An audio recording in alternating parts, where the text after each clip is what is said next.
Hey, everybody. Welcome to another All In podcast. This is an all bestie, no guesty episode of All In. The last time you heard from the besties, it was election night, and it was a shit show. A fucking crazy shit show. Let's be honest. I mean, if we go back and look at that historical document, we had moments where we thought Trump was going to absolutely crush. Then we had moments of confusion, and now here we are. And I think we have to give a couple of bestie kudos to, first off, Chamath, pointing out Pennsylvania was going to be big. And then second, when we went through the possible scenarios of what could possibly happen, a big giant blue wave, Trump winning it all, and then maybe something in the middle. Option 3 came through, and that was... Saxy Poo nailed it. I think that was your assumption, Sax. The soft landing. The soft landing, yeah. So why don't we just, for the people who didn't tune in live... Sorry, Jason, can I ask a question? Saxy Poo, was that your projection, or was it from that guy who lives in his dad's basement, his mom's basement, that you brought in? My researcher. Well, Newman works for me, so we Newman. Newman and I work together on those takes. But yeah, the take that we thought was possible, but probably unlikely, but could represent a really good scenario was the soft landing, where you get a split decision. And I think that's what the American people voted for. You had the Democratic frame on the election was that we needed a return to normalcy and decency. The Republican frame was that the radical left could not be trusted with power. And voters basically said they were both right. They sort of surgically removed Donald Trump while thwarting the radical left's dream of total control in Washington. And what the electorate seems to be saying is they want the parties now to work together instead of voting for extreme ideology. But TBD, Sachs. I mean, Georgia's still up for grabs. They're going to go after it hard, right? I mean, they filed in Pennsylvania. Yeah, so I think there's a series of court challenges we can talk about. I think that they're unlikely to prevail, very, very unlikely. I think Joe Biden will be the next president. We can kind of compare this to, Bush v. Gore from 2000. And if you want to compare Trump's case to Gore's case, it's weaker in every respect. I mean, first of all, with Bush v. Gore, Gore only had to overturn one state, which was Florida, whereas Trump has to now contest and overturn 3 or 4 states simultaneously. Second, Gore was within a few hundred votes of Bush. It was extremely close. Trump is no closer than about 12,000 votes in Georgia. That's the closest one. Third, Gore, or Bush never trailed, Gore in any recount. And Trump has that problem that he's never, and he's very far behind Gore as well. So you look at those 3 things and you'd say, Gore couldn't overcome it, and he had a closer situation than this. And of course, I'd say finally, a W had, the Velvet Hammer James Baker working for him, whereas Trump frankly has Rudy Giuliani, who's throwing press conferences in the parking lot of Four Seasons Landscaping, between a dildo shop and a crematorium. And, I mean, you can't make this stuff up. I think somebody was tweeting, this is perfect because, they were saying they wanted Rudy to fuck off and die. So it was so appropriate that this press conference was held between a dildo shop and a crematorium. So, it's not exactly the A team that Trump's got playing for him here in the courts. But I mean, David Bossie, by the way, who was in charge of the whole thing. David Bossie is not even a lawyer, and then he gets COVID, and so now he's on the sidelines. I mean, just there's so many angles we can take here, including the fact that, am I correct that Trump's campaign advisor got COVID? Like the day after, or no, Mark Meadows, chief of staff got it. But David Bossie, who's in charge of this whole recount process, got COVID as well. Okay, so I want to just shift us now to what could have. So many things went right for the Democrats, but there was also something very clear here that happened, which is what I call the HSP, the Hysterical Socialist Party of America, I think was dealt a death blow. If you look, this was very close.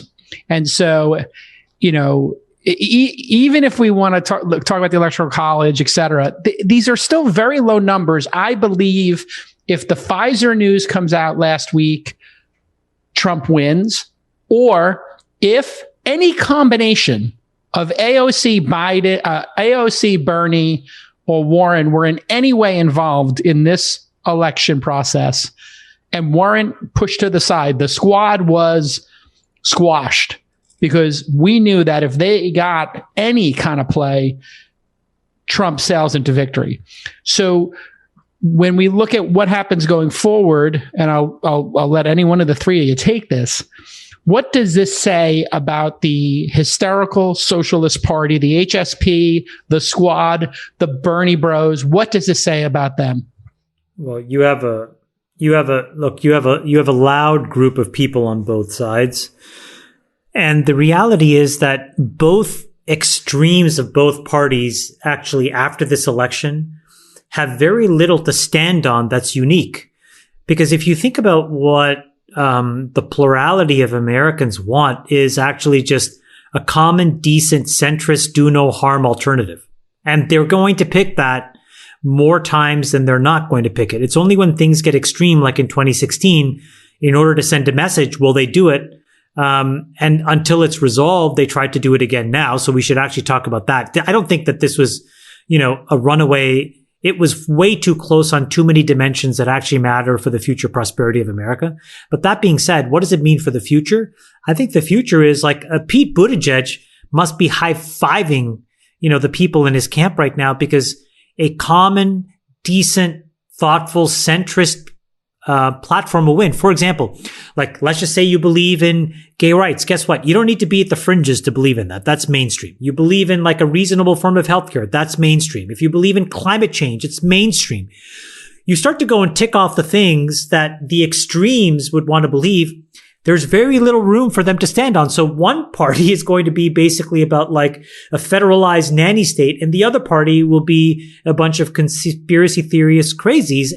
And I think it's going to force more and more people to the middle. I think that's the future. To me, that's a much safer place to be than I think where we could have been if, Trump had won, or if the extreme left had basically been validated with a candidate that won. Right. And I would add to that the proof of the electorate's desire to tack towards the center is you look at the down ballot elections. So, in the Senate, the Republicans are still holding on to a majority pending the Florida runoff, but the Democrats failed to take out Susan Collins, Tom Tillis, Steve Daines. These were three incumbent Republicans who were way behind in the polls heading into Election Day. They didn't come close to taking out Lindsey Graham or Mitch McConnell, despite spending How did Lady G get out of this one alive? Explain that. Susan Collins? No, Lady G. Lindsey Graham. Oh, I see. Lindsey Graham, they said that it was neck and neck, and he actually ended up winning that state by like 14 points. It wasn't close. The polls were wildly off. And you saw that across the board. In the House too, Democrats expected a gain of 10 to 15 seats. Instead, they've lost about 10 seats. They failed to defeat a single GOP incumbent. The GOP House members ran about 2 or 3 points ahead of President Trump. And then the Democrats were completely shut out in Texas, which was supposed to be going purple. There were 8 open GOP seats. Democrats won none of them. So anyway, I'm providing some support to the idea that this was a split decision election. The voters voted to remove voted against the extremes of both parties. So Friedberg, when you look at this, you see, I think, an absolute, just people don't want to deal with Trump anymore. How much of this do you think is Trump derangement syndrome, and what got Trump into office, eventually taking him out, which is the guy just takes up too much oxygen in the room, and that's coming from me. And the guy is just incredibly annoying to have to deal with day to day. That's also coming from you. And that's also coming from me. Freeberg, what do you think? I think we've been at a rave for 4 years, and everyone's like coming down from the Molly, and you're not going to go to a Marilyn Manson concert like right after being at a rave. Like, you want to go sit in the parking lot, and you just want to chill out a little bit, and we all just want to like have a beer and relax, like, I mean, I think that's some 5-HTP and a banana. Yeah, you want to go sit in the 7-Eleven parking lot at 4 a.m. and you want to like go get a fucking sweet cappuccino, smoke a cigarette and relax. Like, it's been too much. And I think it's like, everyone's just kind of ready to chill out a bit. And so this whole fucking swinging back to the concert across the road sounds just as bad as what we've just been through. So let's just live our lives a little bit, and we'll come back in 4 years and figure out how to fuck things up again. I think that's kind of the psyche. Right. That's right. I think voters want a presidency they can forget about. I think Trump's sort of Achilles heel is he demanded too much of the voters' constant time and attention. There was like this psychic cost to it. It obviously antagonized the other side and drove turnout for the Democrats, but it seems like voters are saying, look, just leave us alone. We want to just forget about what's happening in Washington for 4 years. And now they can, because, pending the Georgia runoff, it looks like, Mitch McConnell and Joe Biden will have to be in a power sharing arrangement, and nothing gets done unless the two of them agree. And by the way, just on that, there was a great tweet by Paul Graham. He said the day after the election, something to the effect of, it feels like some background process in my computer was just killed that was consuming 5% of my CPU. And it's so true. Like that Mac operating system spinning wheel of death. But it's David is so right. It's like, it's been this omnipresent thing in all of our lives over the last 4 years, and it's just exhausting. And there wasn't that much value that came from paying so much attention and worrying so much. And so it's just a great opportunity to come off the sugar high and reset ourselves and take a nap. I think that's a very astute point, Chamath, in that what was gained from this Trump derangement, from this Trump sucking all of the attention and constantly tweeting. And, I think the big win here, Freeberg, is if you look, the proof is in the pudding. Trump, we find out on Saturday morning that Trump is, has lost and Biden has won. And 48 hours later, we find out Pfizer has 90% efficacy on their vaccine. Obviously, these two things are highly correlated. Biden has already delivered the vaccine in just 48 hours. And then today, we got the rapid testing has been approved by the FDA. I mean, look at this. If at this rate, Biden's going to cure global warming by the end of the year. Look, first off, I think it's a little... It is pretty paradoxical that the vaccine news came 48 hours. Yeah, and I don't think it's paradoxical. I mean, that was crazy. I mean, there's supposed to be an October surprise, not a November surprise. I think if Trump has any legitimate argument about being done dirty in this election, it is over this vaccine news, because the Chinese announced it 3 hours after Biden's declared president. Pfizer announces it a day after Biden's declared president. I mean, when Trump went around was campaigning saying a vaccine was mere weeks away, everyone thought that was bullshit.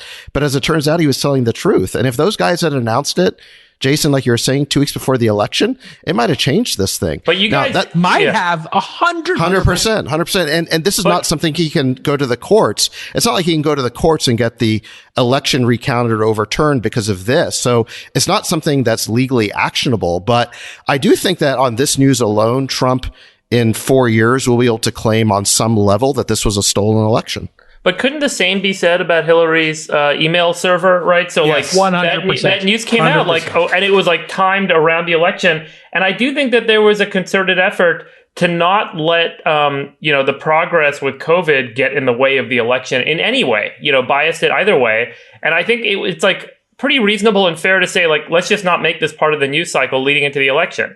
And this was expected. Like, if you guys go back a couple of podcasts, like, you had a prediction on when we would have a vaccine. I think I predicted end of September because of the way that they set up the production cycle in parallel with the testing cycle, and the way that they were fast tracking a lot of the testing in a way that wasn't normal for this sort of a development. And it was going to happen this fall. if I'm an executive at one of these companies, I don't want my vaccine to become a politicized event, right? Like, I just want to be like, I think it's the reasonable thing to say, like, let's just put it on hold. Let's deal with it all after the election. We're still moving forward. We're not holding anything up in terms of production and getting this thing across the finish line. It's just the announcement of where we are. So why make that part of the news cycle, you know? And I think like people learned their lesson with Hillary's server last time. It's like this one news, bombshell drops in the news cycle, spins up, and she loses the election. Everyone blames her losing the election for that coming out. No one wants to be culpable for that, right? I'm a Pfizer exec. I'm just trying to make fucking medicine. Like, I don't want to be on the hook for said another way, someone winning or losing an election. Said another way, Chamath, nobody wants to go to a Warriors finals game versus the Lakers and have the refs decide the game in the final couple of minutes. So do you think, Chamath, this is, if you were running Pfizer, if you were on the board of Pfizer and you have this information and you know it can come out in this 2-week window at any time, what decision would you make, Chamath? Well, just imagine that the vaccine was 90% ineffective and it was announced 2 weeks before the election. You'd have an entire cohort of people saying this was meant to basically sabotage the election in the other direction. So the point is, it's a no-win situation. The only answer is to wait until after the election, because that's the only way that you can actually say, we were being impartial. So I'm sympathetic to this idea that all the news had to wait 2 or 3 days. Or maybe it was 2 or 3 weeks. Now, knowing in advance what the answer was, obviously you can read into that. But I think even if it was 90% ineffective, it should have waited till after the election as well. Sachs, I just think that I don't get the sense that you do agree with that, Sachs. Well, let's put it this way. I mean, we know from our time working in large companies that it takes them weeks to even approve a press release. And so Pfizer had this news weeks ago. Now, I understand their reason for not wanting to appear to be influencing the outcome of the election. So that's why they held on to it. I think everybody saw the way that Facebook was scapegoated 4 years ago for the election, and no corporation wants to put themselves in that position of being accused of affecting the election outcome one way or another. I'm sure that's why they did it, as opposed to a conspiracy against Trump. But, this news was available. I think we will find out weeks ago. And so I guess you'd have to blame, or there'd be some culpability on the part of Trump's election team, or, his head of the FDA or what have you. They must have known some of this information, and you would think they would have done a better job getting it out there. No, he did say at every rally, it's just around the corner. It's just around the corner. We're rounding the corner. And we all thought it was bullshit. You thought it was bullshit. We thought it was bullshit, right? And you know why we thought it was bullshit? Well, because Trump does have a tendency towards hyperbole. Hyperbole. On Trump's most honest day, he's hyperbolic. On Trump's average day, he is lying incessantly. So if anything, if he was right, and he was right that we were turning the corner and the vaccine was coming and it was going to be beautiful, a beautiful, perfect vaccine, and everybody was going to get it, he's paying the price for being a liar for 4 years. Right. But it's the kind of thing where he's the boy who cried wolf. Well, and so does the media, by the way. But yeah, look, in order for a piece of news this big to be believed before the election, it can't come from a candidate. And it's pretty amazing that none of this news got out there through some other source. You would think that some of the people on the healthcare task force that Trump appointed might have been, surfacing this or paying attention to it. Maybe Pfizer did a really good job hiding it. I don't know. But it is pretty amazing that it didn't come out sooner. Well, the other crazy thing is, like, even the Pfizer team didn't exactly know what was going on. The head of vaccine research, she said, we're not part of the federal government's, warp speed program. And then 2 days later, Pfizer was like, actually, we are part of the warp speed program. It's just that, we're a supplier. The whole point is that I'm not sure that Pfizer actually knew 2 weeks in advance, David. I think that they were probably trickling stuff together, and they probably had a sense of it at the end of the last week. I'm surprised it didn't leak, to be quite honest. That's the more shocking thing, which means that it was probably something that very, very, very few people knew about. Well, the CEO put out a statement saying that he would be first in line to take the new vaccine, which I thought was, a great statement because a lot of people were questioning whether, how real it was or how rushed it was. But in order for him to do that, and in order just to get like a press release announced, I don't think that's the kind of thing that comes together in the, 1 or 2 day period between the announcement of Joe Biden winning the election and their announcement. So, I just think they had to know weeks ago. I just want to say to my Greek brother, Alberto Bourlas, the CEO of Pfizer, a great Greek who has led to the saving of the world. Upa, Kanis, Saganaki is on me. If you take 90% efficacy and you assume at most in the United States 40% of people will take the actual vaccination, you'll have 36% of the population covered, which is still not enough to get the R naught less than 1. Is that correct, Friedberg? What do you think? I don't know. I'm not an epidemiologist. I'd have to. What I mean, does it sound directionally correct to you that people in the States are going to take it? I think if you don't take it, isn't this like a? Everyone who's high risk will take it. Yeah, and as of about 2 months ago, it was estimated that 30% of people on the East Coast had already developed immunity due to the seroprevalence studies that showed antibodies. On the West Coast, it was much lower, closer to 3%. You could estimate based on the growth in cases since then, and assuming we're kind of missing a bunch, we're probably on a national basis, we were at 10% back then. On a national basis, you're probably up to 20% right now of Americans have already been effectively immunized by getting the virus. So, if that's true, then you're at 55% and you're getting pretty close to an ability to kind of inhibit this thing from spreading rapidly again. So how do we each feel? I'll just go around the horn. How do we each feel about the COVID-19 end game? When will we see all schools open, all NBA arenas open with no distancing? Give us a quarter in 2021 when in America, enough vaccines will have been delivered and distributed and rapid testing that life goes back to, let's call it 85% of normal. Yeah, I don't think you ever get there. I mean, it's like we talked about this a couple episodes ago, but it's after 9/11, the TSA emerged and American travel never went back to the way it was before. And I think there'll be a lot about the way we live that's going to be, kind of permanently scarred and permanently changed here for a while. Whether it is taking people's temperatures at football games, wearing masks in, farmers markets, who knows? There's going to be all these weird rules that are going to pop up. They're going to last for years, regardless of how much immunization takes place, regardless of how cheap and available testing is.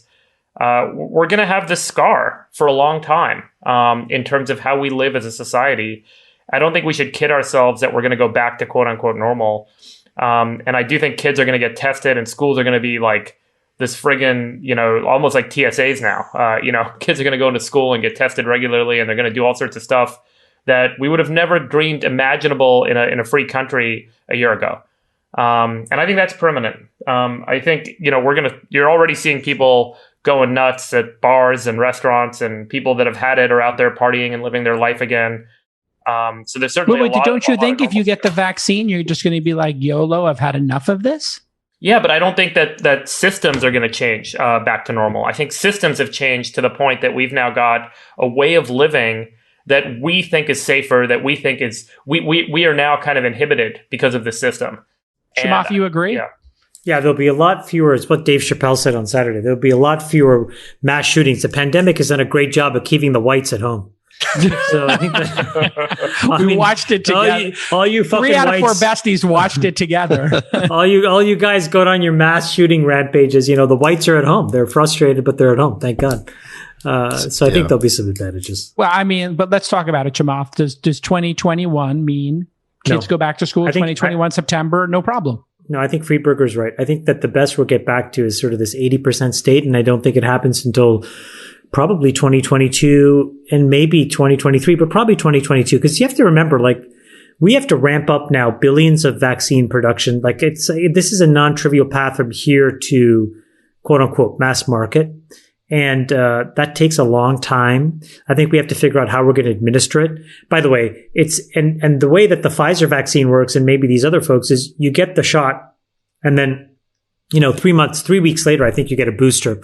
So you have to take 2 cycles of this thing, and it's not going to last forever. And it's not going to last forever. So this is Freeberg's right. It's the beginning of a very different way of living. I think that the good part about it is that we've made a lot of changes that makes our lives a lot more efficient. The bad part about it is we're even more detached from our neighbors, and we're probably even more likely to be a little bit more separated if we don't make an effort to be together. Sachs, do you buy this? Because I get the sense that you might be more optimistic than Freeberg. Yeah, Chamath. I guess I am. I think COVID's going to be a distant memory by next summer. I think we'll have 1 to 2 quarters of transition, but I think that once the vaccine's widely available, plus the treatment and the testings for the people who slip through the cracks, I tend to think things are going to snap back very fast, and COVID will just be this bad memory, a very distant bad memory. And I think, in fact, things may bounce back the other way. Everyone having been cooped up and afraid of getting some life-threatening illness are going to come out of this really wanting to party. I think the whole world's going to be like Tel Aviv for, a few months or something. And, I really do think it's going to bounce back. I think to the point politically where a few years from now, people could ask, wait, why was it again that Trump lost? This COVID thing will be so in the rearview mirror that we'll wonder why we were so afraid of it. I think this is, I'm going to go with David Sachs's position here because of the simple fact that we had 130,000 confirmed cases, up until this election period, the last week or so, and deaths still not spiking. It's just a minor uptick. We had a day with I think maybe 1,500, but still staying in that, 1,000 range, even with cases spiking. And I think that we were so incompetent with test and trace in this country that we didn't see exactly what happens in an authoritarian country or a country that is lucky enough to be an island and has easy borders, which we almost do. I mean, we basically have 2 borders. We're like 2/3 of 50% island, but Hawaii, Taiwan, Japan, and Australia all quarantined people on the way in. They tested them and they had extremely, extremely low death counts and extremely low case counts, with the vaccine being half as effective as, they claim, and rapid testing, which some of us have, some of us know people who have experienced rapid testing at homes. That combination, I believe, is going to make this go so low. And the people who are high risk are still going to be scared staying home. I think, like David, come the summer of next summer, people are going to be at a rave with Freeberg's, custom-made Molly or whatever he's making during this downtime, going absolutely bonkers. I think Burning Man next year becomes like the greatest Burning Man ever. It'll be the burn of all burns. Let's shift a bit over to the economy. What a rip did we see when that the election and Pfizer this week led to a huge rip. Obviously, there's a little bit of cyclical movement. The tech stocks were the big winners. Now people are starting to buy Disney back up to 140. I guess people assume the parks will reopen. What's our outlook for the stock market in David Sachs's, scenario 3? I don't want to say gridlock government, but forced to compromise government. What do we think the markets look like the next 2 years? I think you have to go ahead, Saxby. No, go ahead. Well, I was going to say gridlock is great for the markets. But both when Bill Clinton was president with a Republican House and when Obama was president and there was a Republican House and I guess Senate for a period of time. Gridlock is great for the markets, especially given the amount of stimulus that's taken place. I mean, you had the Trump tax cuts, especially those corporate tax cuts, really set the market on fire. And then you've got this pumping by the Fed and the Treasury, all the stimulus money for COVID. I mean, those conditions. And then, why is gridlock good? We didn't explain that here. Well, because explain to somebody who doesn't understand why gridlock is good, why gridlock is good. Well, because it creates predictability for business, and it means that Washington's not going to get in the way and do something to screw up the good times. I mean, we have fundamentally, great underlying conditions for economic growth, which is we have now pretty low taxes, and we had this, for better or worse, we had this tremendous amount of stimulus, fiscal stimulus. What we know historically is over the past 100 years, right, since the 20s, independent of Republican administrations or Democratic administrations, more progressive, less progressive, more conservative, less conservative, during world wars, not during world wars, the markets go up 8% a year. So the do no harm solution is that things inflate naturally by 8%, especially if those things are public stocks. So, the markets love the fact that there's nothing that could theoretically get in the way of that natural 8%. And then when you layer on top of it, as David said, all this free money that's just like rocket fuel, jet fuel. But you saw though that there was a rotation, right? There was a rotation out of these high growth software names, particularly the work from home bid kind of got crushed. I think Zoom was off 25% over 2 days or some crazy thing like that. Meanwhile, sort of all of these theme park stocks and cruise lines and airlines all of a sudden ripped. So, look, the reality is the scary thing about all of this is if any of that stuff actually comes to pass, we're going to see inflation. And the reason is because if you start going out and spending a bunch of money on tickets and vacations and flights and this and that and pumping money into the economy and taking all that stimulus money and putting it back to work, prices will go up. And by the way, that's not such a bad thing for the economy, which needs a little bit of it. So, all of this is, I think, generally very, very good news. Friedberg, do you have a position on what you think will happen in the coming? I would think the midterm is what people care most about. So that would be, let's call it 2 to 6 quarters. There's one potential speed bump still, which is what I mentioned at the beginning, which is Georgia. The Democrats could still win both runoffs in Georgia for Senate, and they could, because Kamala Harris would then have the breaking vote. It would be a 50 Republican, 50 Democrat Senate, and the vice president would break any ties. The question is, if you have that same turnout, where do the libertarians break? Because I think the libertarians were almost 2% of the vote. Well, I think, what's interesting is, I don't know if you guys have, but I've gotten emails from a lot of people asking me to donate money for this runoff campaign in Georgia. I think I got so many VCs. I think we're going to see literally the biggest the biggest funding for a Senate runoff race in history by far. Don't you think, Sachs? Like probably north of $100 million being spent. Maybe $100 to $200 million being spent on advertisements in Georgia to try and get people to go vote one way or the other. The Democrats think they have a real run at this. They think it's make or break, 2 years to kind of get their, history-changing policies in effect. Republicans think it's save the nation time. So everyone's rushing to Georgia right now.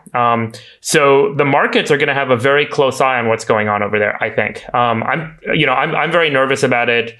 If the Democrats look like they're getting much more money into the state and they're actually going to, get people to the polls and to the voting booths and actually get into this runoff on January 5th and actually get both of those seats to be blue, it's going to be a very different market environment. I mean, you could see the market drop by 30-40% in the next 6 months. We have a situation where it's 48-48. There are 2 seats up for grabs. Those 2 seats are in a runoff.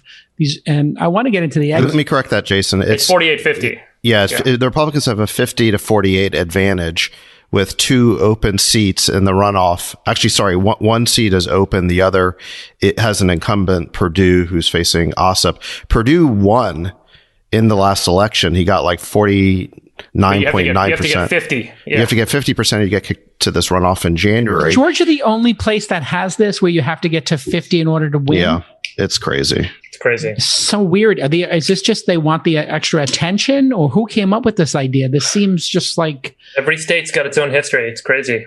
It is one of the unique things about living in the United States of America as opposed to America. Let's talk about exit polls. Well, this is what's incredible. Here, let me tee this up for you. So in 2020, Biden got 80% of the black vote. Trump got 6%. This is aggregate. So we can break this down by men and age group, and it looks even more interesting. Latinos, Biden got 67%. Trump got 22% of the Latino vote. Between the ages of 18 to 34, so boomers, Gen Z and millennials. Again, I would have thought 100% Biden. It was 62% Biden, 23% went for Trump, 1 in 4. Amongst women, and again, we thought, okay, suburban women are breaking Biden 80-20. It turned out Biden got 58% of women. Trump got 35% of all the female vote. And the coup de grace, whites with a degree. Again, you would have thought this would have been 80-20, 90-10, and instead it was 53% Biden, 38% Trump. So this really was something. If we look at this, if we look back on this, the pollsters were completely wrong in thinking, once again, that these groups of people are monolithic. And then completely. I think the most mind-boggling to me, and I had a candid discussion about this, was the term Latinx is a catch-all term for people who are of Latino, Spanish-speaking descent. And what somebody told me who is in this Latinx group is that it's the most insulting thing they've ever been told. It's almost as a term, like the term saying Oriental to describe people from Asia. You're just grouping us all into one thing. People from Cuba, Venezuela, and Mexico all think the same. This is the absolute, end game of identity politics, which is we have to put you in a corner. We own you. We own your opinion, and you belong to our party, whichever party it is. Oh, you don't have a degree? You're a GOP hillbilly. Oh, you're Latinx. Okay, well then we own you. You're a Democrat, David. And I know that this is an area where you have a lot of expertise. What are your thoughts? Well, as it turns out, promoting socialism to people who fled Cuba, Nicaragua, and Venezuela to escape it turns out not to be a great election strategy. And so, yeah, it's this idea that Latinx is one block. It's not. It consists of a bunch of different of immigrants from a bunch of different nations, and the ones who fled socialism are not eager to reenact it in the United States. The Republicans flipped 2 House seats in South Florida, where there's a lot of Cuban Americans, and even in the heavily Mexican American counties along the Rio Grande in Texas, Trump improved.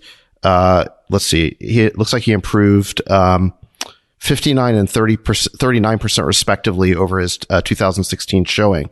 So this is not just some fluke of the exit polls. It seems like Trump really made progress in a lot of these groups that seem to defy their, what the promoters of identity politics, the way that they wanted them to vote.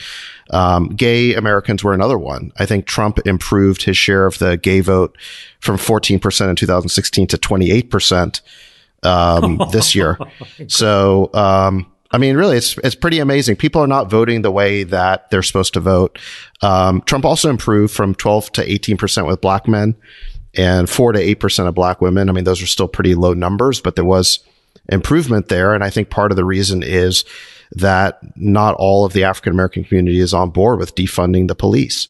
Well, I also think what it means is identity politics is a stupid strategy. Forget whether you're offended by it or not. At this point, what's clear is it's a stupid fucking strategy. It doesn't work. It's a path to losing. Because the more and more you do it, the more and more you're going to disenfranchise individuals who want to be judged sort of sound mind and body. right? I mean, if you took 1,000 Sri Lankans and put them in a room and said, Chamath, I'm going to judge you as a Sri Lankan vote, I would tell you to go fuck yourself. I would be deeply offended by that. And this is where I think the radical left is going to have to retool, because their theory of how they take power in America was always that demographics is destiny. That, as the country simply becomes more diverse, they're automatically going to vote for us. And there's a lot of data in this election to show that that's not what's going to happen. You actually have to run on issues that people care about. Let's think about this in the context of internet advertising, right? The world prior to internet advertising, you had,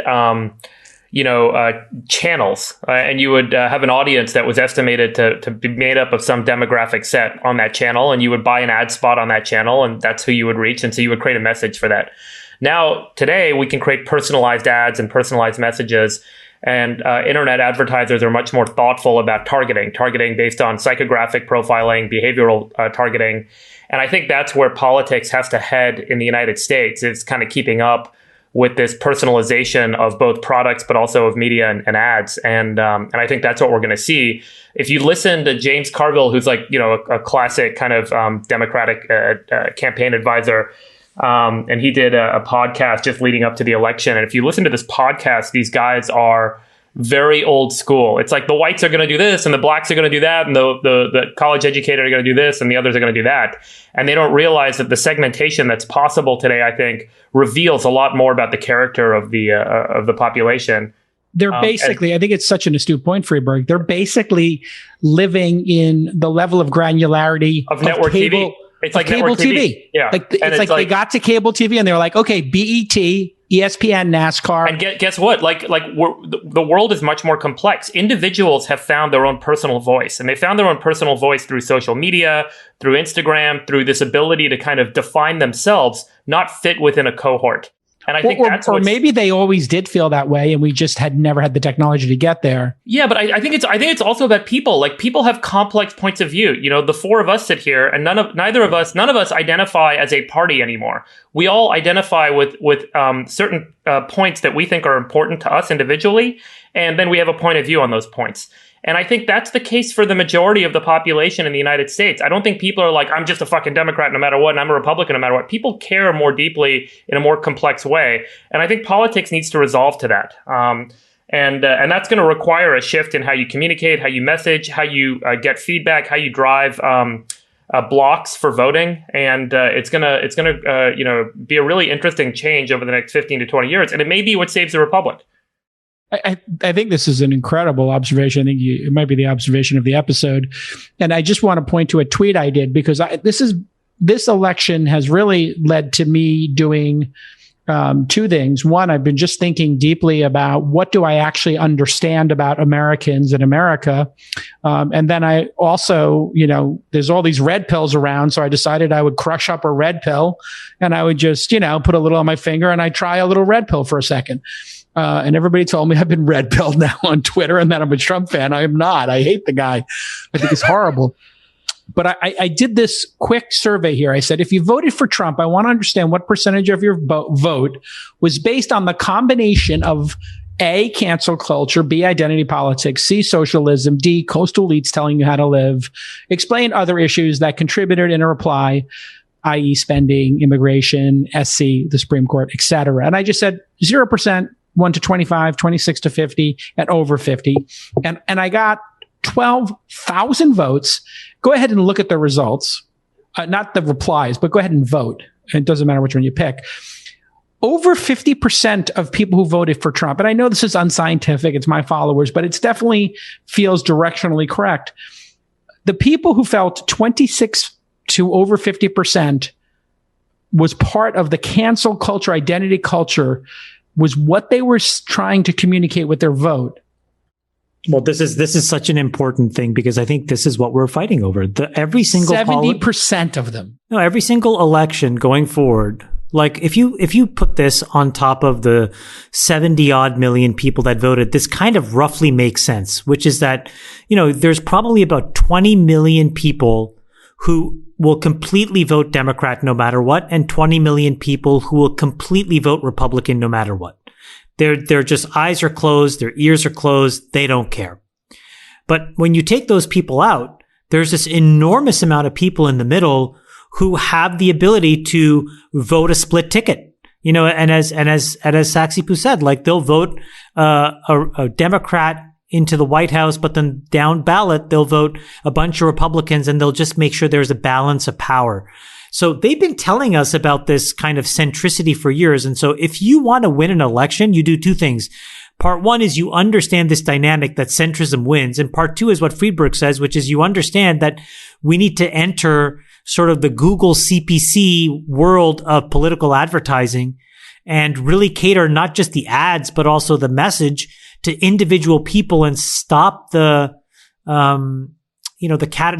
gross high level categorization, which isn't working anymore. Yeah. And Jason, can I add, the connection between cancel culture and this election? So, obviously the pollsters got everything completely wrong. And again. But the reason is because of cancel culture. So in exit polling, 45% of Republicans with college degrees expressed fear that their careers could be at risk if their views became known, compared to only 23% of Democrats saying that.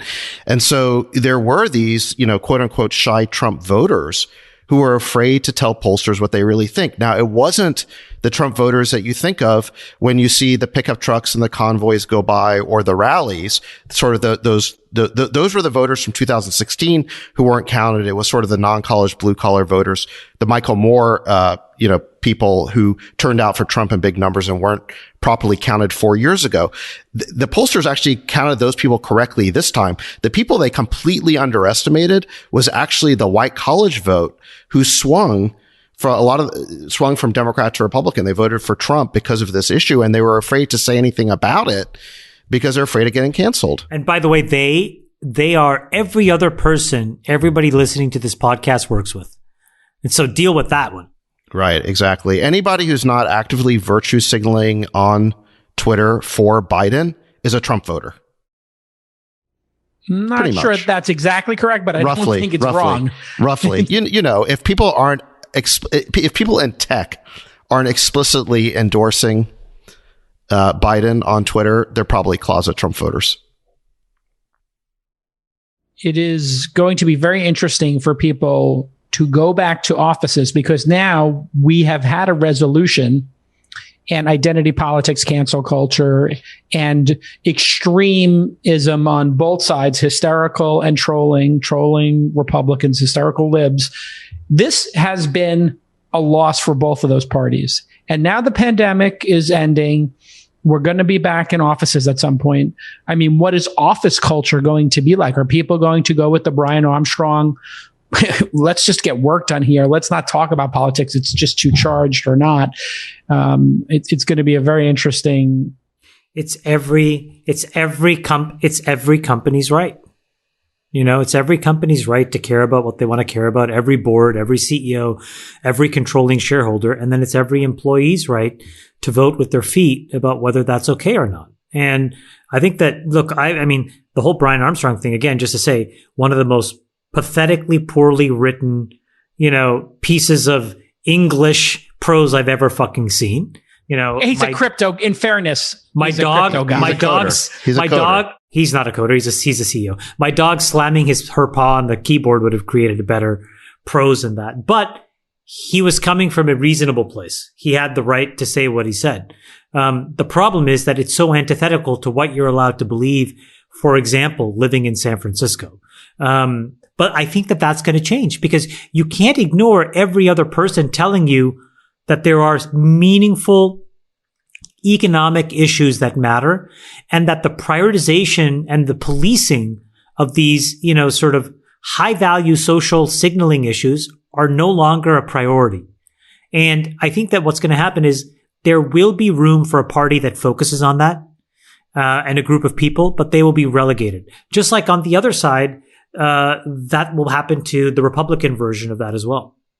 I just think this whole thing, this honestly for me, it seems like such a tight election. It is, but I really think the huge winner here is centrism. Balance and centrism. I agree with that. And I would say that this election proves that Brian Armstrong was right. because the average American is tired of these highly charged political situations. And the last thing they want to do is have these conversations at work where they can get reported to, where they can offend their coworkers and get reported to HR. They can make them feel unsafe. David, right, exactly. So why they don't want to have these conversations at work, certainly. By the way, only 5% of Coinbase's employees took Armstrong up on that offer to leave.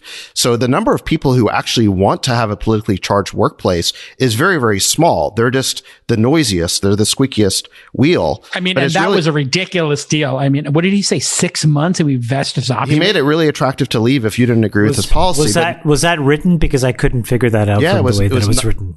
It was an attractive deal to leave if you wanted to leave, and 95% chose to sit. Yeah. Did I say it was poorly written? I didn't understand it because it was so poorly written. So anyway, so 95% stayed. So my point is just the number of people who actually like this highly polarized, politically charged situation in which we're all arguing with our friends over politics and children are divorcing their parents because they're not woke enough. I mean, people don't want to live in that kind of country anymore. And I think this is the thing that Joe Biden really got right in his campaign. I mean, this is the only way that his basement strategy could actually work and result in him getting elected is people actually do want this return to normalcy. You know who the biggest loser is going to be coming out of this, I think? Not when you think holistically about the ecosystem. It's going to be the media, because they have made an absolute fortune over the last 4 or 5 years picking a side. What is the point of watching Rachel Maddow January 20th? What is the point of tuning into Fox News or reading the hysterical opinion page of the New York Times? All of these places that were being propped up by either Trumpism or the anti-Trumpism are now going to find themselves where they started, which without is a job. Without a job. And we just wanted you to tell us the news and tell it to us straight. Right. There was a great article. Why does the New York Times have an opinion page? Rip the opinion page out of the New York Times, rip it out of the Wall Street. Well, no. I disagree. I think the opposite happened, which is that opinion page was meant to be where people could have an opinion so that everything else was fact. And the problem is that all the other pages became opinion as well, and nobody told anybody. But I don't think that, but nobody can tell the difference. And I agree look at with that but nobody can tell the difference. That's right. They can't tell the difference. And look at that expose about how Bari Weiss was run out of the New York Times. Basically, the activists ran her out. And the reality is activists have completely captured the New York Times and CNN and MSNBC. And there is no... And they always had Fox and the New York Post. They always had Fox, but now we have no objective, neutral media. And so who's going to call the election? I mean, you complain about the fact that Trump is sowing dissent, but who is the universally trusted, spokesperson for neutrality the way that Walter Cronkite was when he could just declare it and that's the way it is, and people believe that's the way it is.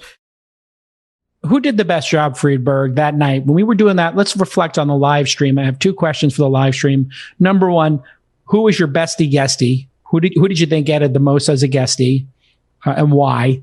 And then number 2, we're going to do a poll, a human value poll. Wait, who contributed best? I got a lot of feedback on the guesties. There were Bill Gurley people. Can I say one more thing on this topic? Brad. Before we go there, there was a really good article in the New York Times about Maggie Haberman, right? And Maggie, who's a fantastic journalist, but built an entire career, it really amplified, came to a head in 2016. And she just scoop after scoop, about Trump. But the most impelling thing about that whole article was somewhere near the third of the way from the bottom. She's like, look, at the end of the day, she said something like, I'm dispensable and I know it. And it was the most honest thing, because it's like, despite her popularity and despite sort of, how big of a stick she carries, the reality is sans Trump, there's just nothing to do. There's nothing to leak. There just is not nearly as much to do. I did just put in the chat here, the Washington Post, Fox News, The Hill, basically like the full gamut of media opinion have highlighted that the media generally is the biggest loser of the 2020 election, and I think they've just lost the faith of their audience, and it's to Sachs's point. I don't know how many people you're either looking for objective and you've lost it, or you're looking for opinionated and you feel like your aligned opinion setting media partner has betrayed you. The fact that Fox called it for Trump, and Trump's now saying Fox is a liar. The fact that the New York Times doesn't feel like they're being objective anymore, and they're running people out of the newsroom. In general, I just feel like we've been disenfranchised, and I think that's something that's going to be really hard to kind of recover from and resolve. And for the love of God, can somebody please I don't want you to break any laws, but however, if we could read the Slack channel of the New York Times reporters leading up to the 100 days of this election, that would become the greatest best-selling book of all time. To watch the New York Times writers bicker with each other. Sachs, I mean, we could do 10 hours on that. No problem. Let's talk. Yeah. Bestie guesty. Guesties, what'd you think of our guesties? I thought they were all great. Thought they were all great. Are we now becoming media critics? We're going to now who do we like about our own podcast? Cal, why don't you go first? Why don't you go first? Are we that navel gazing? You go first. Not navel gazing, we've but become it was so the first time we had solipsistic and navel gazing that we're going to start. Jason wants to throw Muth under the bus. Go ahead, Jason. You start. No. Au contraire. Does anyone have a video they want to share? One person on the pod who had to put Muth in his place, and it was not the point guard in this case. Somebody pulled a Draymond and pulled Helmuth to the side and said, stop, you got to pass the ball. I do think Brad did a great job. He had some great insights. I think Bill Gurley had some great insights. I think it was just a really good job of getting some people to rotate in. I enjoyed it. Yeah, I thought it was really well Everyone done. was great. I'll give a shout out to my bestie Newman. He was better as a political analyst than all those jokers on CNN and Fox and MSNBC. The dude with the map, and he kept touching the map, and it's like that guy gets paid to do that. I can't believe he gets paid to do that. I'm gonna get my daughter on CNN. She can do that. Who's the guy on CNN who does that? John King. John King. God bless this guy, because I don't know how much Adderall he's on. But I turned it on at 8 a.m. and he was zooming into Pennsylvania. And he's like, oh, well, of course, in 2018, this happened, 2016. He's like, let's zoom out and let's go back to Arizona. Of course, in Arizona, this place. I was like, is this guy a geography teacher? I mean, he was amazing. And just the dexterity. He looked like he was Tom Cruise in Minority Report with the fingers. I don't know if I'd call him Tom Cruise. Yeah, it looked like Tom Cruise, but the Minority Report pinch and zoom in and out. It was incredible. When does Trump call this thing? That's a great question. Well, I think he has to run out these court challenges, which will take a few weeks. But I predict by Thanksgiving. But it may have to go up to the Supreme Court. But he's gonna dot every I and cross every T that he's got legally. But he's got, like we talked about at the very beginning, he's got a huge uphill challenge. I see the court ultimately ruling against him or throwing it out. What is the point, David? What is the point? Because why shouldn't he exhaust he's not going to win. Well, I don't know that he knows that. I think it's his right to exhaust every legal possibility. And let's remember, Al Gore didn't concede for 37 days after the election. So I certainly think Trump is within his rights over the next few weeks to run this out. In terms of what the point is, I mean, other than the obvious attempt to challenge it legally, I do think this is partly a branding exercise by Trump. It's a marketing exercise. I don't think he's going to come up with enough malfeasance to overturn an election, but I do think he'll probably produce a lot of smoke. And this is about protecting his brand as a winner. And, if he kicks up enough, examples of voter fraud or what have you, he'll always be able to say, years from now that it was a stolen election. And when you combine the fact that COVID really did drive this election, you could call that Chinese election interference if you want. The fact that the vaccine is now here already, you could call that some sort of election interference. He's going to have enough arguments where if he wants to run 4 years from now, I think he probably gets the Republican nomination again. What's the percentage chance, Chamath, that he runs again in 4 years? 0. Freeberg? Trump? Yeah. I think he's going to be making so much money, he's not going to know what to do with himself. He's not going back to that fucking torture house. He's going to be thinking about the White House like some terrible Blumhouse production movie set. He's like, fuck that, I'm not going back there.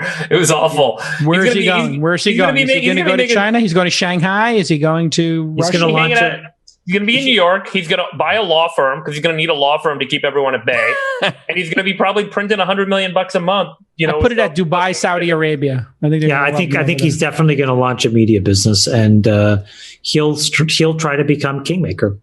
I think he will become a kingmaker in Republican politics. He will launch a competitor to Fox News, but it will also be Fox News hybridized with a grassroots movement like the Tea Party. And every Republican will need to go get his endorsement, or they will be primaried by the Trump party. And I would not put it. More. Could not disagree more. I think he's a disgrace. I think he will be. I think that's not what David said. Why is going to come? Not you, David. I'm talking about Trump. I think David's incredible. No, I think the stuff that comes out after this, the deluge, the number of SDNY suits, all the grift and the graft, it's all coming out. Not only is he not going to be a kingmaker, he will not be able to get the backing for this network. It'll be Breitbart light, and it'll be shut down within 24 months. He'll fail so miserably that when he walks into a restaurant, it'll be like Game of Thrones. Shame. Well, I don't think so. I think that it's very likely that the Donald Trump that runs for president in 2024 is Donald Trump Jr. Oh, God, no. He's horrible. The whole Republican Party has to start over. Let's end on this. Pompeo did a press conference. Is the State Department currently preparing to engage with the Biden transition team? And if not, at what point does a delay hamper a smooth transition or pose a risk to national security? There will be a smooth transition to a second Trump administration. All right? We're ready. The world is watching what's taking place here. We're going to count all the votes. When the process is complete, there'll be electors selected. There's a process. The Constitution lays it out pretty clearly. The world should have every confidence that the transition necessary to make sure that the State Department is functional today, successful today, and successful with the president who's in office on January 20th, a minute afternoon, will also be successful. Can I just say, I don't disagree with the position they're taking. It's not immoral. It's customary and traditional to concede your election. But, December 15th is the date that Congress ratifies the electoral votes to determine who the next president is going to be. And these guys are just taking a very kind of pragmatic legal line that is not immoral in a way. They believe that they have some case on what the vote should be. The votes are all very close, yada, yada. I'm not saying that he's going to win or by any chance, but I don't think that folks saying, let the votes be counted and let Congress do their job of having the states tell them who their electoral votes are going to is an inappropriate position to take. I might sound like some conservative, Trump head, but I'm not. I think that these guys, what I'm just saying is that these guys aren't that immoral in kind of asking for that, Sorry, I also think at the fringes of the Republican Party, this is what you keep all these militia folks and all these other folks at bay, is just you show a really methodical, stepping away from the spotlight. And I think that this is, honestly, this is a very deliberate, safe, calming thing to do. Because there's been nothing about the Trump administration from 2016 through to this very moment that has been customary or traditional. And so I don't know why we all expected him to step in and say, I concede, the way that we've been doing it for the last... Right. It would be worse. It would be worse if he had conceded and all of a sudden was holding a bunch of protests and rallies all over the country. That'd be nuts. He's not doing anything illegal. No one has any legal requirement to concede. And... and I think as long as these guys on December 15th, which is the date that we should all be watching and waiting for, as long as these guys do the appropriate thing at that point, then, that's the only point at which I would have any sort of concern or worry about what's going on with the transition in the government. Yeah. But sorry, I think this is about saving face and saving brand, as Saxipu said. He'll be out by December 15th, meaning this will all be done. Yeah, I agree. And look, let's remember that Al Gore was able to challenge the election result for 37 days without being hysterically accused of undermining democracy. So let Trump have his day in court. It'll play out over the next few weeks. I expect that the obstacles he has to overcome are too large, and he will lose these lawsuits. It might go to the Supreme Court. It would not be a bad thing if the Supreme Court were the ones to make this decision. They're one of the last institutions that's still trusted. Clearly, the media are not. And I think that, Trump will accept the result. He may not concede, but he will accept the result when it comes from the Supreme Court. Is there a non-zero chance that he could win on a recount? He would have to prove systemic fraud, because it's not like Florida where there's just one state and a few hundred votes. He's got to overcome over 12,000 votes in at least 3 states. So that's the issue put a percent on it, Sachs, if you had to lay money on it. Oh, I mean, it's like sub 10% chance, I think. Sub 10% chance. 1 in 10, you'd give 10 to 1 odds? No, I'm saying it's under 10%. I'm saying it's a very small chance. Well, here's the thing. So Bush v. Gore, the Supreme Court ruled 7-2. I mean, you would have thought it was 9-0. So clearly there was some sympathizers in Bush v. Gore. So hopefully, it's something like 7-2, and we move on.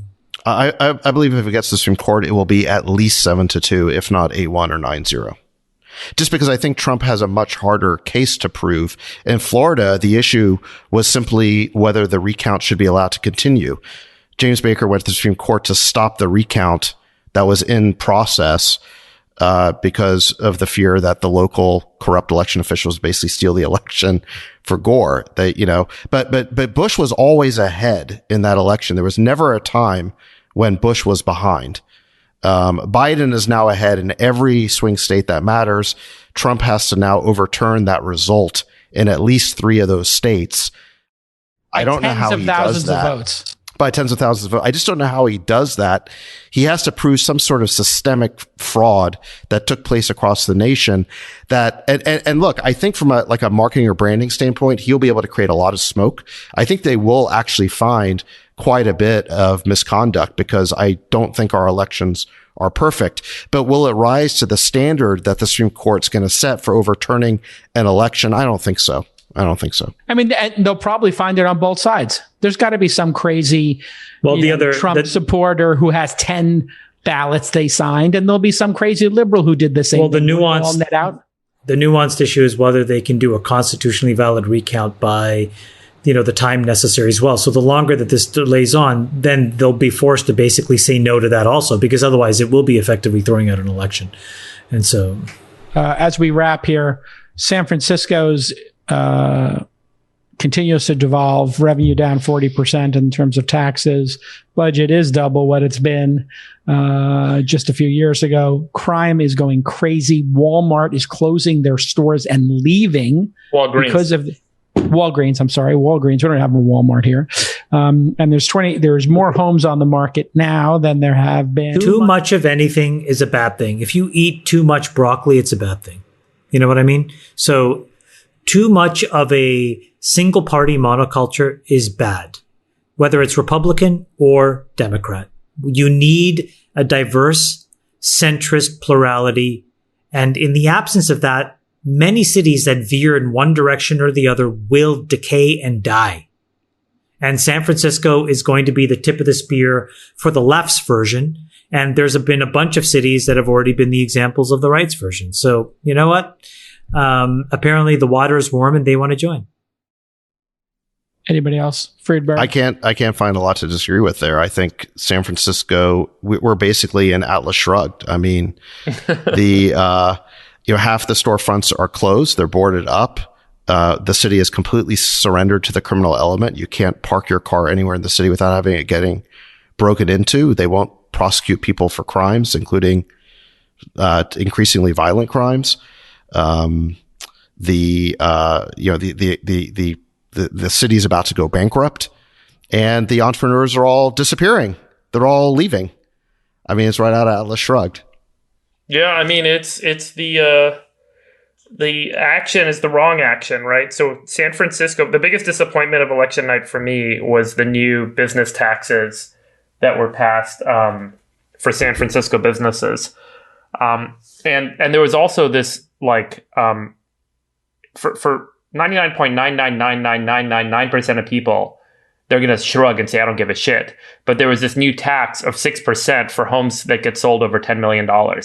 Now, if you're a successful entrepreneur, an investor, or a CEO of a company in San Francisco, and it's like a slap in the face, you add the business tax with that kind of high-end property tax, and it's almost like an invitation to leave the city. And some people are nodding their head and saying that's this exactly 6% is on leaving or buying? Transaction when you sell. So you literally 6% off the top when you sell a home. The city basically just took 6% of my house. Tax. Yeah, the city just took 6% of my house. It's an estate tax. They're now a part owner of my house. Yeah, it's an estate tax, and so there are people in San Francisco who we all know. How much warning did you have before they took your bedroom? Yeah, I mean, there's a London Breed put some people in Sachs's 13th bedroom on the 3rd floor, and they're all living there right now. But I mean, it's okay. I got like wings I don't even know about. Yeah, it's like totally. It's like Richie Rich's house or something. Nobody cries. Nobody cries for super rich people, and But it was short-sighted, is the point, right? Right, exactly. I'm not complaining about the taxes on me, but it's going to do tremendous damage to the city. People are not going to want to move here. I've built businesses in San Francisco since 2006, and I will not build another business in San Francisco. And I hear the same from other entrepreneurs. If you're going to build a business, do it in the South Bay, do it in the East Bay, do it in the North Bay, or do it in Austin or LA or somewhere else. But this is just not a place to build businesses. The city is basically saying, we don't want you here. Now, that would be fine and dandy if the city was being conservative in the way that they spend, and if they were actually reducing their budget and kind of reducing the city's activities. The problem is these taxes diverge with the budget, because the taxes are now going to go down because businesses are leaving, people are selling their homes, they're not going to buy expensive homes anymore, and we are seeing a budget crisis. San Francisco, I think, is looking at a $1.7 to $2 billion budget shortfall this year. I mean, where's that money going to come from? This is a city with 800,000 residents. There was that expose in the San Francisco Chronicle talking about how there's over 20,000 city workers making over $150,000 a year. 30,000, yeah. Yeah, what are we getting for all of that? The evidence is not apparent. And this is where, look, I'd be happy to give the city 6% of my house and pay all these high taxes if we actually got something for it. But the city just keeps getting less and less livable. Yes. City budget in 2013 was $7 billion. We have a fiscal crisis. We have a fiscal crisis, and we have a livability crisis that I think is even worse. And that's a huge problem. And let's be frank, San Francisco was always the accidental beneficiary of Silicon Valley. If you will, San Francisco was the accidental billionaire. It was Silicon Valley that created this enormous wealth and all the jobs and the companies. It wasn't San Francisco policies or politics that created any of that. It just so happens that Silicon Valley got big enough. It started around Stanford. It got big enough that San Francisco, as the nearest metropolitan area, really was a beneficiary of that. And because they never really did anything to create the conditions for that prosperity, frankly, they took it for granted.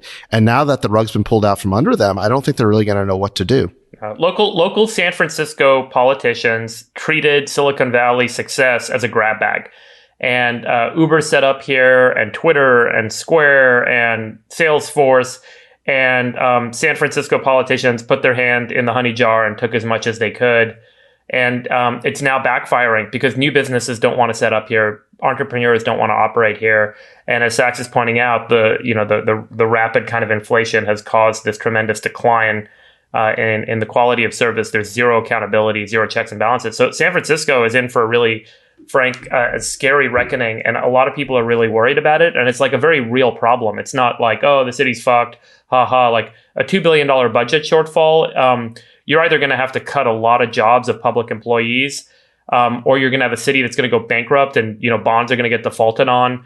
And at the same time, you're going to have this mass exodus of people and businesses. And it is a very kind of unwinding knot right now. So it's a scary moment. I don't think there's a real great answer for what to do. It's more nuanced, but I think it will happen. Mark my words, San Francisco will file for bankruptcy in the next 10 years. Wow. I mean, Pelosi held out. A major city filing for bankruptcy. Maybe 15 years, but yeah, 10, 15 years. Remember, a big part of what Pelosi held out on, the big thing she held out on in the stimulus negotiations last month was for local and state governments to get bailout support in this stimulus package. And she's acutely aware. She lives one block away from me down the road here. She's acutely aware of what's going on in San Francisco. And the solution may not be to bail out these cities and these states if they're going to continue to operate the way they are, because it's... So the state needs to break in order to rebuild. Well, you need to cut budget. I mean, any of us running a business know, like, if you have little revenue coming in and you're spending too much, where the fuck's the money coming from? You can't just keep going to Big Papa in DC and asking him for more money. What about Masayoshi-san? Maybe will he consider coming in and or maybe a SPAC? Maybe can we do a secondary? Fine. I'm going to SPAC San Francisco. Fuck it. Right. IPO. Can Masayoshi-san do the secondary and then we SPAC San Francisco? Listen, I think Chamath is right about San Francisco being the proof of what happens when you have a one-party system. And I really hope that the tech community, the tech liberals who are listening to this podcast, they're not going to listen to me because they probably, think I'm too conservative. But, Chamath is pretty liberal and, he makes the right point. And, we cannot have a one-party system that remains healthy for very long. We need the pendulum to swing back towards the center. And, I really hope that, power corrupts. Absolute power corrupts. Absolutely. As you've said many times. Yeah. And it's true. Lord Acton said that. This is literally what the Dark Knight Batman series is about. It's literally about not having a basic standard of policing and allowing criminals to run a city. We've turned into a goddamn comic book. Like, you have to arrest people who commit crimes. I'm sorry if that hurts your feelings, but one of the things that's beat people up. Yeah, you're right. And one of the things that's like the comic book is the sense of fatalism. It's like everybody knows San Francisco's broken, but nobody thinks they can do anything about it. That's really the tragedy of it. That is the tragedy. And you know what? If any of us, I've said it before, I'm like, I know exactly how you can stop all these car break-ins. There's a thing called a bait car. You put 10 bait cars out, you put cameras in them. And now that Einstein has spoken, boys, I love you. I love you all. I miss you all. I can't wait to see you again. And for those of you who'd like to advertise on All In Podcast, the advertising rate has been set at $10 million a year for however many episodes we do. I will read the ad at the end of the show if you give $10 million to the charity of Chamath's picking, which apparently is going to be San Francisco. I think that'll balance 0.7% of the budget. Follow Friedberg on the Twitter.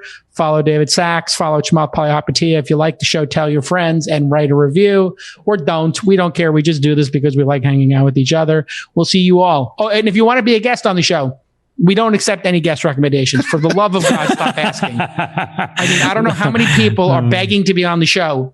There's room enough for 4 people, maybe on a live show, Besties. You're not getting your CEO of your whatever company on the show. Period. End of story. And I cannot introduce you to Chamath to SPAC your company. Enough of that. Love you, Besties.